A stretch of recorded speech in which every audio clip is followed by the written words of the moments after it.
Hey guys, this is Matt Core from ctrl+paint.com, and today I'm going to make your life a little bit easier. We're going to look at a quick way to number your thumbnails and to create thumbnail grids. These are not sexy ideas, but they will save you so much frustration.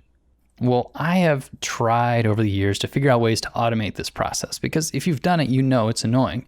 You get out the text tool, you type in the first one and maybe you get the size right.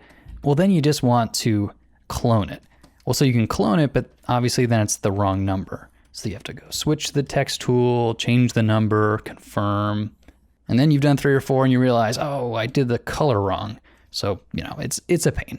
What I've done is I've decided to create a couple custom shapes, which you can almost use like a stamp.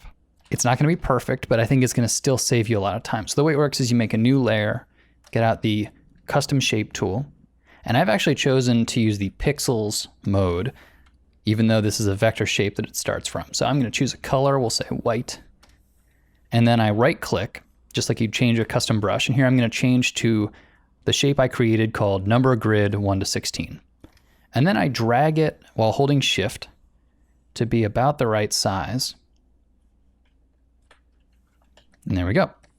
It might be a little hard to see, but here I have 16 numbers. Clearly I don't have 16 thumbnails here, so I'm just gonna get it close to position and then just drag these around. Once you have a pixel on a layer, it's a lot easier to shift around with all the methods you're used to. I just find the text tool itself to be a bit of a hassle. And then I'll just erase away the ones I don't need. So there you have it, numbered thumbnails, very easy. But let's take it one step further. Let's say you wanted to start a fresh document and draw some thumbnails. Well, for that, you'd want a grid. A lot of the work I do is on a 16:9 aspect ratio. That's just like normal television. So once again, what I did involves the custom brush tool. This time I'll pick black and I'll right click and I'll pick one of these 16:9 options. So I'll do the top one on the list, which is 16 thumbnail frames with gutters. So once again, hold down shift and drop it in place. There you go.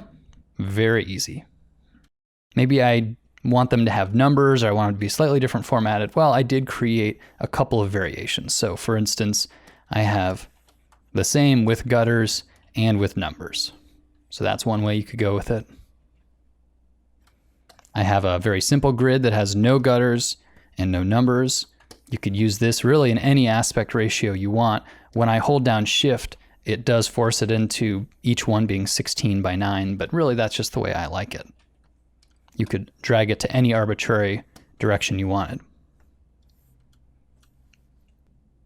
And then I have one for medium-sized ones. So this is the same idea, but if you only want 6 on your page. And what I base this off of were just common layouts that I will often use in my personal work. Now, I am more than happy to share this with you because I think there's nothing special about this, it just saves time. So what I've included below the post are a few different formats for you to enjoy these. The way I've been doing it here is with the custom shape tool.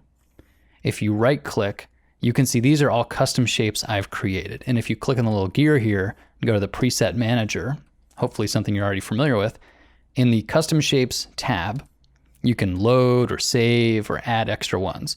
This is where you'll load the file that I've saved below the post. Once you do that, then whenever you use the custom shape tool and right click, it'll just be added to your options. Now, if you're not using Photoshop or you just don't like the custom shape idea, I've also included this as a folder full of just transparent PNG files. The way you'd use this would just be to open a blank document, and then whenever you want a template, just drag in one of my PNGs as a layer on top.